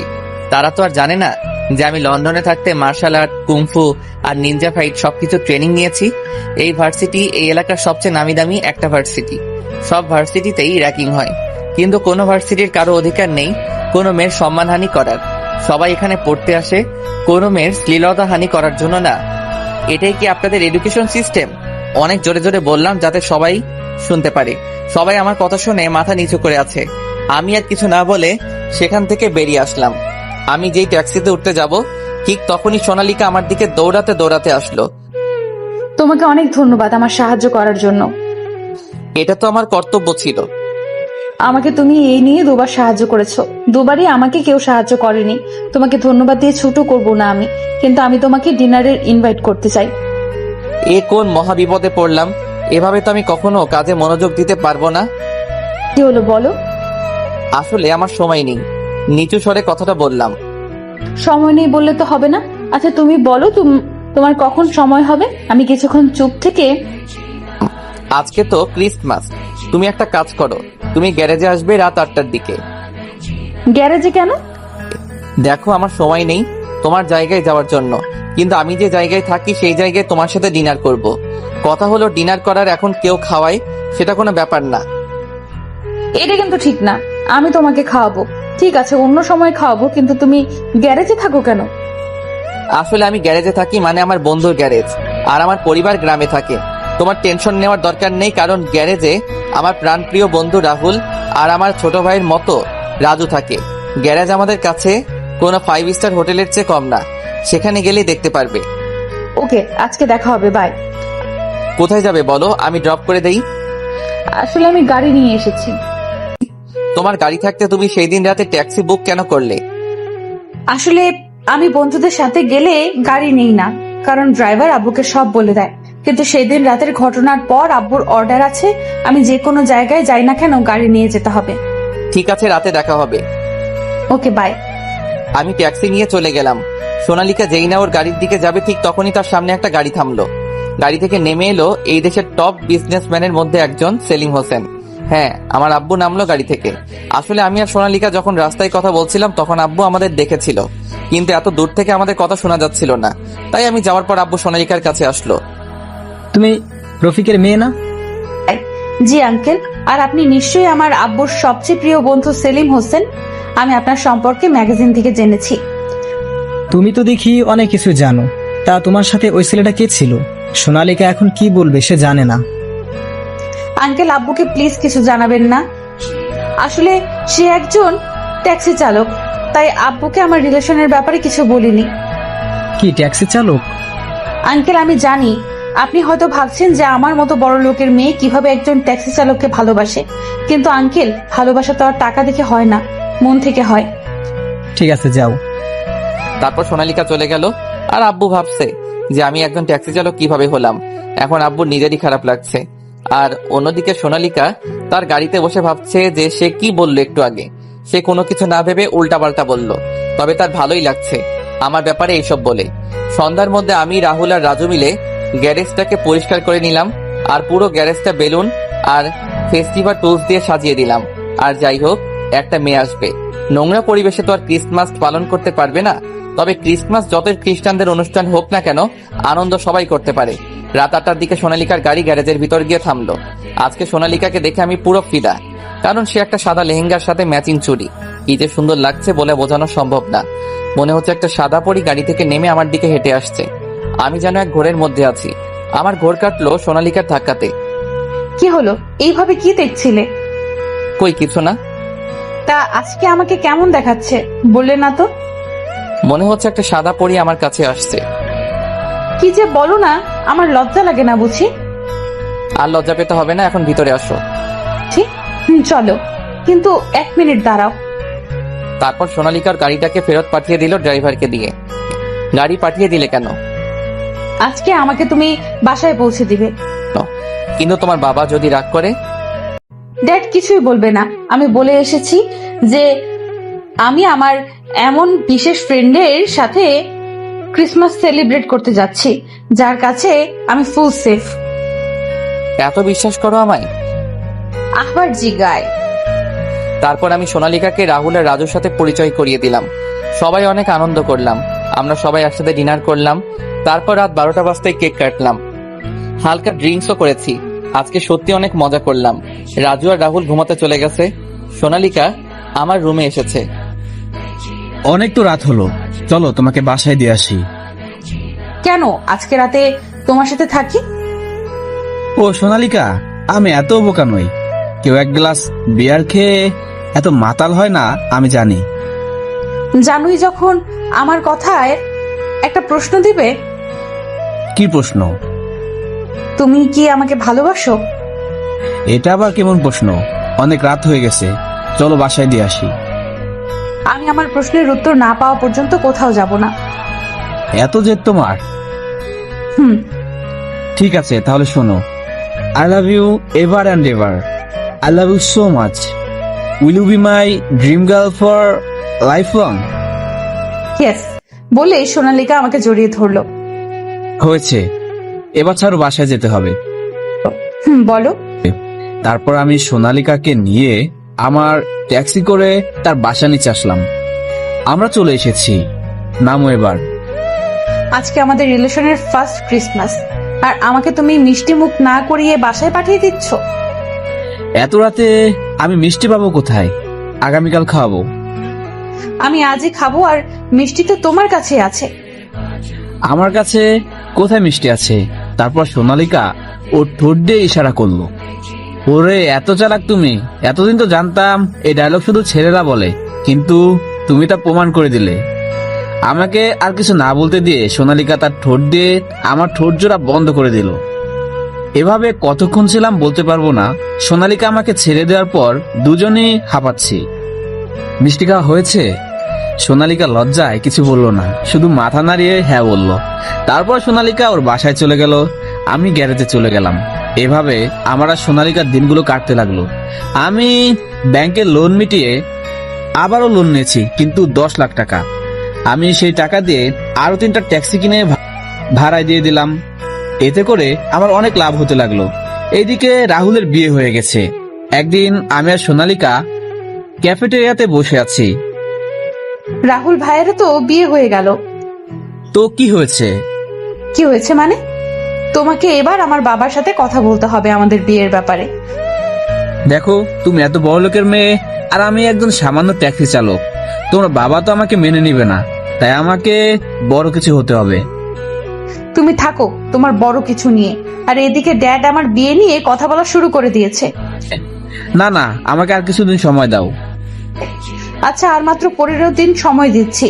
তারপর যদি তুমি আমার ড্যাডির সাথে কথা না বলো, তাহলে আমি আমার ড্যাডের পছন্দ মতো ছেলেকে বিয়ে করে নেব। আচ্ছা, আমি গ্যারেজে শুয়ে শুয়ে ভাবছি যে কিভাবে আমি বড়লোক হব, কারণ মাত্র 4টা ট্যাক্সি দিয়ে কোটিপতি হতে পারবো না। আমি আমার সমস্যাটা রাহুলকে জানালাম। তুই তো বিদেশ থেকে অনেকগুলো বিজনেসের কোর্স করেছিস, তাহলে সেই কোর্সের শেখানো টেকনিক অ্যাপ্লাই কর। আমি ভাবছি একটা ছোট দেখে ফ্যাশন হাউস খুলবো, কিন্তু তার জন্য আমার এই ট্যাক্সির প্রফিট যথেষ্ট না। তুই তো আমার থেকে সাহায্য নিবি না জানি আমি। তাহলে এক কাজ কর, ব্যাংক থেকে লোন নে, আর তোর কাছে এখন বন্ধক রাখার মতো সম্পদও আছে। না রে দোস্ত, আমি যদি ব্যাংক থেকে লোন নেই তাহলে আমাকে সেই লোন পরিশোধ করতে হবে, আর তাতে আমার প্রফিট কিছুই থাকবে না। তাহলে কি করবি? জানি না রে।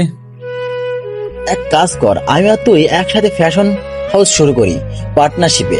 তুই তো আমার থেকে সাহায্য নিবি না, কিন্তু পার্টনারশিপ তো করতেই পারি। আমার টাকা আর তোর ট্যালেন্ট সব মিলে একদম ধামাকা বিজনেস করব আমরা। আইডিয়াটা খারাপ না দোস্ত, তারপর আমি আর রাহুল মিলে একটা ফ্যাশন হাউস শুরু করি।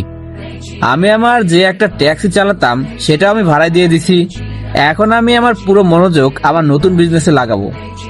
আমার জ্ঞান আর বিদেশ থেকে গ্রাজুয়েশন সার্টিফিকেট এই বিজনেসকে সাকসেসফুল করতে অনেক সাহায্য করেছে। এই ব্যবসায় রাহুলের অবদান কোনো অংশ কম নয়। আমি সোনালিকার বাবার সাথে দেখা করি আর তার কাছে সোনালিকে পড়ালেখা শেষ হওয়া পর্যন্ত সময় চাই, আর তিনি আমাকে মেনেও নেয়। এভাবে 2 বছর চলে গেল। আমি আগের থেকে বড়লোক হয়ে গেছি। আমার এখন প্রায় 500টার মতো ট্যাক্সি আছে। আমি আমার টাকা আর ট্যালেন্টকে ঠিক মতো ইনভেস্ট করতে পেরেছি বলেই আজ আমি এত দূরে। লন্ডন থেকে আমি যেসব বিজনেস কোর্স করেছি সেগুলো অ্যাপ্লাই করেছি। আমি আমার ব্যাংক থেকে লোন নিয়ে অনেকগুলো বিজনেস স্টার্ট করেছি, আর রাহুলের গ্যারেজটাকে শহরের সবচেয়ে বড় গ্যারেজে পরিণত করেছি। এখন এখানে অনেক লোক আছে, তাই রাজুকে আমার ট্যাক্সি কোম্পানির ম্যানেজার বানিয়ে দিয়েছি। সময়ের সাথে টেক্কা দিতে দিতে এখন আমি দেশের সবচেয়ে বড় ট্যাক্সি কোম্পানির মালিক। আর আমার ফ্যাশন হাউস আমার বোন রিয়ার নাম, যেটা দেশের অন্যতম জনপ্রিয় ফ্যাশন হাউস। দেশের তরুণদের দিক দিয়ে আমি সবার উপরে। আমি এখন দেশের টপ বিজনেসম্যানদের মধ্যে একজন। দেশের তরুণদের দিক দিয়ে আমি সবার উপরে। আমি এখন দেশের টপ বিজনেসম্যানদের মধ্যে একজন। আগামীকাল আমাকে অ্যাওয়ার্ড দেওয়া হবে বিজনেসম্যান অব দ্য ইয়ার হিসেবে, কারণ 2 বছর আগে মোটামুটি ধনী থাকলেও গত 1 বছরে সব থেকে বেশি টাকা আমি ইনকাম করেছি। অনুষ্ঠানে সোনালিকা, ওর বান্ধবীরা আর ওর বাবাও থাকবে। আমার পক্ষ থেকে রাহুল, ওর বউ মিম আর ওদের 1 বছরের ছেলে রূপকও যাবে। রাজুও যাবে আমার সাথে। শুনেছি দেশের টপ বিজনেসম্যানদের মধ্যেই একজন আমাকে অ্যাওয়ার্ড দিবে। পরের দিন আমরা সবাই অনুষ্ঠানে চলে গেলাম। আমি আজ অনেকটাই খুশি, কারণ আজ আমি আমার চ্যালেঞ্জ কমপ্লিট করতে পেরেছি। আমার আজকের অ্যাওয়ার্ড শো পুরো দেশে লাইভ দেখানো হবে। তাই আমার আব্বু দেখবে যে তার ছেলে নিজে কিছু একটা করতে পেরেছে। আমি আমার BMW গাড়ি নিয়ে চলে গেলাম অ্যাওয়ার্ড শোর গেস্ট রুমে। একটু পর অ্যাওয়ার্ড শো শুরু হবে। এমন সময় দরজায় কেউ একজন ঠক ঠক করলো। কামিন। তারপর সোনালিকা আসলো। আমার বাবুটা আজকে এত খুশি কেন? খুশি থাকবো না, আজকে আমি অনেক খুশি। তুমি লাইফে এত বড় একটা অ্যাওয়ার্ড পাবে। আজকেই তুমি আমার আব্বুর সাথে আমাদের বিয়ের কথা বলবে। আর গত 2 বছরে আমি যতবার তোমার বাবা মায়ের কথা জিজ্ঞেস করেছি ততবার তুমি কথাটা এড়িয়ে চলেছো। আজকে কিন্তু আমি কোনো কথা শুনবো না। বলো আমাকে, তুমি কবে তোমার ফ্যামিলির সাথে আমার দেখা করিয়ে দিবে? সম্ভবত আজকে অথবা আগামীকাল। আর তোমার বাবার সাথেও কথা বলবো, সমস্যা নাই। সত্যি? সোনালিকা আমাকে জোরে ধরলো। ঠিক আছে, এখন ছাড়ো, এখন অ্যাওয়ার্ড শো শুরু হবে। না, আমি আমার হবু বরকে জড়িয়ে ধরেছি, তাতে আমি কারো কথা শুনবো না। বোঝার চেষ্টা করো। ঠিক আছে, তাহলে মিষ্টি দাও। এখন আমি মিষ্টি কোথায় পাবো? তারপর সোনালিকা আবারও ঠোঁট দিয়ে ইশারা করলো। আমি বুঝে গেলাম সোনালিকা কি বোঝাতে চাচ্ছে। না না, একদম না। আমার বাবুটা তো দুষ্ট হয়েছে, আমি জানতাম না। সোনালিকা আমাকে যেই লিপ কিস করতে যাবে ঠিক সেই সময় আমি সরে গেলাম। সোনালিকা অনেক রেগে গেল। আমি দৌড়ে রুম থেকে চলে গেলাম। সোনালিকা আমার পিছু পিছু দৌড়াচ্ছে। এক সময় আমি দৌড়াতে দৌড়াতে একজনের সাথে ধাক্কা খেলাম। আমি সামনে তাকিয়ে অবাক, কারণ আমার সামনে আমার ছোট বোন রিয়া দাঁড়িয়ে আছে। রিয়া আমাকে দেখেই জড়িয়ে ধরলো। এতদিনের সব রাগ অভিমান ওর চোখে আমি দেখতে পেলাম। ভাইয়া, তুই না খুব পচা। এতদিন আমাদের কথা কি তোমার মনেও পড়েনি? আরে আমার পাগলি বোনটা যে কেঁদেই দিবে। আমি আর মাত্র 1 দিন পর আবার তোর কাছে ফিরে যাব। রিয়া আমাকে ছেড়ে দিয়ে তারপর আবার পড়া শুরু করলো। ভাইয়া, তুমি কি সত্যি বলছো? হ্যাঁ রে, আমি তো রিয়ার সাথে কথা বলতে বলতে এতক্ষণ খেয়ালই করে নাই যে সোনালিকা আমার পিছনে দাঁড়িয়ে আছে। সে আমাদের কথা শুনতে পারেনি। এখানে হচ্ছেটা কি? আমি আর রিয়া সোনালিকার দিকে তাকালাম। সোনালিকার চোখ দিয়ে মনে হয় আগুন বেরোচ্ছে। আমি বুঝে গেলাম সোনালিকা আমাকে আর রিয়াকে দেখে অন্য কিছু ভাবছে। তাই তার ভুল ভাঙানোর জন্য বললাম, রিয়া, এ হলো তোর হবু ভাবি সোনালিকা, আর সোনালিকা এ হলো আমার আদরের ছোট বোন রিয়া। সোনালিকা এবার তার ভুল বুঝতে পেরেছে। রিয়া তো সোনালিকাকে পেয়ে আমাকে মনে হয় ভুলে গেছে। রিয়া, তুই এখানে কি করস? আর আব্বু আম্মু কোথায়? আব্বু আম্মু এখানে আছে। আর তুমি এখানে কি করো? এই জায়গায় তো আজকে দেশের ইয়াং জেনারেশনের আইডল টপ বিজনেসম্যানকে অ্যাওয়ার্ড দেওয়া হবে।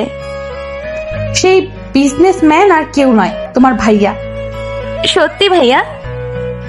হুম। তার মানে তুমি চ্যালেঞ্জ জিতে গেছো। হুররে!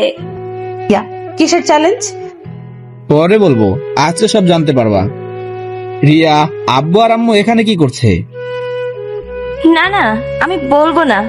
আজকে তোমার জন্য সারপ্রাইজ আছে। দেখা যাবে কি সারপ্রাইজ। এমন সময় মাইকে অ্যানাউন্সমেন্ট করা শুরু হয়ে গেছে। আমরা স্টেজের কাছে চলে গেলাম। আমার সব আপনজন প্রথম সারির চেয়ারে বসে আছে, কিন্তু আমি আব্বুকে দেখতে পেলাম না। এমন সময় মাইকে আমার নাম অ্যানাউন্স করলো। আমি স্টেজে উঠে গেলাম। আমার চোখ নিচে জনগণের ভিড়ের দিকে। আম্মু আমাকে দেখে অনেক অবাক হয়েছে। রিয়া আম্মুকে সব বলল আর সোনালিকার সাথে পরিচয় করে দিচ্ছে। আমি স্টেজে সামনের দিকে তাকিয়ে অনেক বড় শক খেলাম, কারণ আমার সামনে আমার আব্বু দাঁড়িয়ে আছে অ্যাওয়ার্ড নিয়ে। আব্বুর মুখেও আশ্চর্যবোধক চাউনি দেখতে পাচ্ছি। আব্বু যে আমাকে আশা করেনি এটা আব্বুর চোখ মুখ দেখে বোঝা যাচ্ছে। মাইকে আবার অ্যানাউন্স করলো, দেশের ইয়াং জেনারেশনের আইকন রাকিব হাসান রাজকে আজ top businessman of the year এর অ্যাওয়ার্ড দিবে দেশের সেরা বিজনেসম্যানদের মধ্যে অন্যতম বিজনেসম্যান সেলিম হোসেন। আব্বুর হাতে অ্যাওয়ার্ড আছে, কিন্তু আব্বু আমাকে অ্যাওয়ার্ড না দিয়ে এই জায়গায় সবাইকে অবাক করে আমাকে জড়িয়ে ধরলো। এতদিনের সব রাগ অভিমান সব আজকে মুছে যাবে বলে আমি মনে করি। আব্বু আমাকে ছেড়ে দিয়ে আমাকে নিয়ে মাইকের কাছে গেল। আপনারা নিশ্চয়ই ভাবতেছেন যে আমার আর রফিকের মধ্যে কি সম্পর্ক আছে। রফিক আর কেউ নয়, আমার ছেলে। গত 2.5 বছর আগে রাকিব লন্ডন ক্যামব্রিজ ইউনিভার্সিটি থেকে গ্রাজুয়েশন করে দেশে আসার পর আমাকে বলেছিল যে সে নিজের নামে কিছু করতে চায়, আমার বিজনেস সে সামলাবে না। তখন আমি খুব রেগে গিয়েছিলাম, তাই রাকিবকে ঘর থেকে বের করে দিয়েছিলাম। তখন রাকিব আমাকে চ্যালেঞ্জ করেছিল যে রাকিব নিজের যোগ্যতায় কিছু একটা হয়ে আমার সামনে এসে দাঁড়াবে। আজ রাকিব তার কথা রাখতে পেরেছে।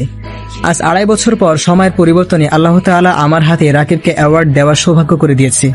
আজ আমি চ্যালেঞ্জে হেরে যাওয়ায় কোনো দুঃখ পাইনি, বরং আমার চেয়ে খুশি কেউ হবে না, কারণ আমার ছেলে নিজের যোগ্যতায় আজ নিজের একটা পরিচয় গড়ে তুলেছে। আজ আমি গর্বিত আমার ছেলের প্রতি। আব্বুর কথা শুনে আমার চোখ দিয়ে 2 ফোঁটা পানি গড়িয়ে পড়লো। এই পানি দুঃখের নয়, বরং আনন্দের। তারপর আব্বু আমাকে তার নিজ হাতে অ্যাওয়ার্ড দিল। অ্যাওয়ার্ড অনুষ্ঠান শেষ হওয়ার পর আমি আব্বু আম্মুকে সোনালিকা আর তার বাবার সাথে পরিচয় করে দিলাম, কিন্তু আমি জানতাম না যে আমার আব্বু আর সোনালিকার আব্বু বেস্ট ফ্রেন্ড। 1 মাস পর আমার বিয়ে হয়ে গেল সোনালিকার সাথে। আমি এখন বাসর ঘরের সামনে দাঁড়িয়ে আছি, কিন্তু আমার ভিতরে ভয় কাজ করছে, কারণ সেদিন অ্যাওয়ার্ড ফাংশনের দিন সোনালিকা আমার উপর রাগ করেছিল, কারণ আমি আমার আসল পরিচয় তার কাছে লুকিয়ে গেছিলাম। আমি আমার সব ভয়কে এক সাইডে রেখে এক বুক সাহস নিয়ে আমার রুমে ঢুকলাম। দেখি সোনালিকা বাঙালি বউয়ের মতো হাঁটু সমান ঘুমটা দিয়ে বসে আছে। আমার পায়ের শব্দ শুনে সোনালিকা খাট থেকে নেমে আমার পায়ে হাত দিয়ে সালাম করলো। আমি কিছু বলার আগে সোনালিকা বলা শুরু করলো, আগে ওযু করে আসো, 2 রাকাত নফল নামাজ পড়বো, তারপর আমি। এখন কিছু বললি? না, আগে আমার প্রশ্নের উত্তর দিবে, তারপর। ঠিক আছে। তুমি আমাকে তোমার আসল পরিচয় কেন দাওনি? কারণ আমি চাইতাম না কেউ আমার পরিচয় জেনে আমাকে ভালোবাসুক। ও, তার মানে আমাকে কি তোমার সেই রকম মেয়ে বলে মনে হয়েছিল তোমার? এই না না, আমি সেটা বলতে চাইনি। এইসব কথা ছাড়ো তো, আজকে আমাদের বাসর রাত। এইসব কথা বলে কি সময় কাটাবে? তাই ছাদে যাবে? আমি তোমাকে বলছি কি আর তুমি বলছো কি? আর এত রাতে ছাদে গিয়ে কি করবে যদি কেউ দেখে ফেলে? আরে কিছু হবে না, চলো তো। তারপর সোনালিকার সাথে চুপি চুপি ছাদে গেলাম। সেখানে দোলনায় বসলাম। এই দোলনাটা আমার বোন বানিয়েছিল। চারটা আজ অনেক আলো দিচ্ছে না? এরকম দৃশ্য আমি কখনো দেখিনি। এখন কি আমাকে একটু মিষ্টি দিবে? অনেকদিন মিষ্টি মুখ করিনি। সোনালিকা কিছু না বলে মাথা নেড়ে হ্যাঁ বোধক ইশারা করলো। বাকিটুকু আর না জানাই ভালো। মুই ভদ্রপোলা 5 বছর পর। ড্যাডি, ড্যাডি, মাম্মা আমাকে খুব বকেছে। কি, তোমার মাম্মার এত বড় সাহস যে আমার প্রিন্সেসকে বকা দিবে? তোমার মাম্মাকে আমি বকুনি দিয়ে দেব। ঠিক আছে, আই লাভ ইউ ড্যাডি। ওরে, আমার নামে বিচার দেওয়া হচ্ছে বুঝি? হ্যাঁ, তুমি আমাকে বকেছো না, তাই আমি ড্যাডির কাছে তোমার নামে বিচার দিয়েছি। এখন ড্যাডি তোমাকে বকবে। মাই প্রিন্সেস, তুমি একটা কাজ করো, তোমার ফ্রেন্ডসদের সাথে খেলতে যাও, আর আমি তোমার মাম্মাকে বকা দিব। ওকে। তারপর ফারিয়া খেলতে চলে গেল। তুমি আমার প্রিন্সেসকে বকেছো কেন? তুমি তোমার মেয়েকে মাথায় উঠিয়ে এত বিগড়ে দিয়েছো। তাই নাকি? এই কি করছো? কেন আমার বুকে আদর করছি? এই না না, একদম না। ফারিয়া বলছে তার একটা ফুটফুটে ভাই চাই, আর আমি এখন তাই করব। তাই বুঝি, কিন্তু এই প্রসেস করার আগে তোমার এই দর্শকদের বলে দাও এখান থেকে যেতে। কোনো শরম লজ্জা নাই, দেখেছো সিন দেখার জন্য বসে আছে। ঠিক বলেছো। আমার প্রিয় দর্শক বন্ধুরা, আপনারা যান আপনাদের কাজে, আর আমি আমার বংশবৃদ্ধির কাজ করি। তারপর কি হলো আপনাদের জানতে হবে না। এইভাবে মিলন হলো আরো একটি সম্পর্ক।